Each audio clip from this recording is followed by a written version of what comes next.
తెలంగాణ రాష్ట్రంలో విద్యా కమిషన్ ఏర్పాటు చేస్తూ జీవో విడుదలైంది.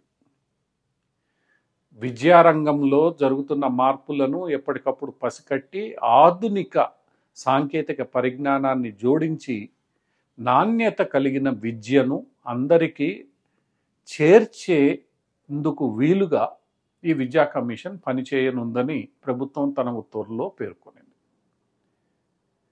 ఈ విద్యా కమిషన్కు ఒక విద్యావేత్త చైర్మన్గా ఉంటారు, మరికొందరు సభ్యులుగా ఉంటారు.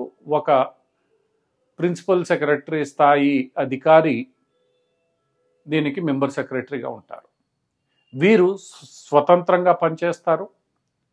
విద్యా వ్యవస్థల్లోని లోపాలను ఎప్పటికప్పుడు పసిగడతారు. ఆ లోపాలను సరిచేయడానికి అవసరమైన రీతిలో వీరు సలహాలు సూచనలు ప్రభుత్వానికి అందజేస్తారు. ఆ సలహాలు సూచనల ఆధారంగా ప్రభుత్వం పనిచేయడం, తదుపరి చర్యలు తీసుకోవడం చేస్తుంది. ఈ కమిషన్కు సంబంధించిన నిధులకు కూడా ఈ ప్రభుత్వ ఉత్తర్వుల్లో పేర్కొనడం జరిగింది. కొంత ప్రభుత్వం నిధులు ఇస్తుంది, కొంతమేర కమిషన్ కూడా వివిధ సోర్సుల ద్వారా నిధులను సమీకరించి దానిని ఈ మొత్తం పని పూర్తి చేయడానికి వినియోగించుకోవడానికి అవకాశం ఉంటుంది. ఇది ఎప్పటికప్పుడు విద్యారంగంలో వస్తున్న మార్పులను పరిశీలించి లోపాలను సరిచేస్తూ విద్యా వ్యవస్థను పటిష్టం చేయడానికి ఉపయోగపడుతుందనేది రాష్ట్రంలోని కాంగ్రెస్ ప్రభుత్వం తీసుకుంటున్న చర్య. ఇది కాంగ్రెస్ ప్రభుత్వం, ముఖ్యంగా ముఖ్యమంత్రి రేవంత్ రెడ్డి అధికారంలోకి వచ్చినప్పటి నుంచి వారు ఇచ్చిన హామీ, ఆ హామీని నిలబెట్టుకుంటూ ఈరోజు ఈ ఉత్తర్వులను విడుదల చేశారు. ఈ విద్యా కమిషన్ను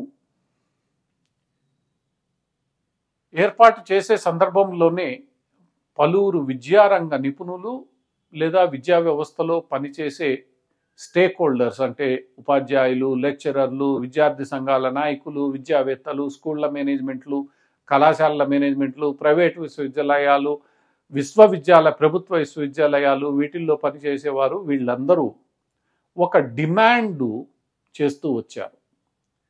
ఈ కమిషన్లో అందరి ప్రతినిధులు లేదా అందరి ప్రాతినిధ్యం ఉండేలా చూసుకోవాలని, కేవలం ఒకళ్ళిద్దరి ప్రాతినిధ్యం ఉంటే దాని ద్వారా పెద్దగా ఒరిగేదేమీ ఉండదని వారు అభిప్రాయపడుతూ వచ్చారు.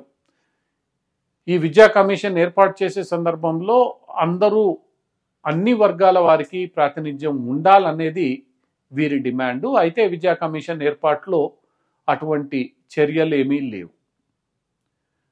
ఆ విద్యా కమిషన్లో ఉన్న వారే వీళ్ళందరి దగ్గర నుంచి అభిప్రాయాలు సేకరించి తద్వారా ప్రభుత్వానికి తమ నివేదికలు అందజేస్తారు. ఆ నివేదికల ఆధారంగా ప్రభుత్వం పనిచేస్తుంది. అంతేకాకుండా ఈ విద్యా కమిషను సమర్పించిన నివేదికలు ప్రభుత్వం ఎలా అమలు చేస్తోంది, వాటికి కాలపరిమితి ఉంటుందా, ప్రభుత్వం వాటిని స్వీకరిస్తుందా, అది ఖచ్చితంగా అమలు చేయాల్సిన అవసరం ఉందా, లేదా ప్రభుత్వం వాటిని అమలు చేస్తుందా అన్న విషయాలపై కూడా ఈ ఉత్తర్వుల్లో పూర్తి స్థాయిలో స్పష్టత లేదు. అంటే ఇది కేవలం సలహా మండలిగా మిగిలిపోయి ప్రభుత్వం చివరకు తన ఇష్టానుసారం వ్యవహరించే రీతిలో ఈ విద్యా కమిషన్ పనిచేస్తోందా అంటే దానికి ఇంకా పూర్తి స్థాయిలో సమాధానం రాలేదు.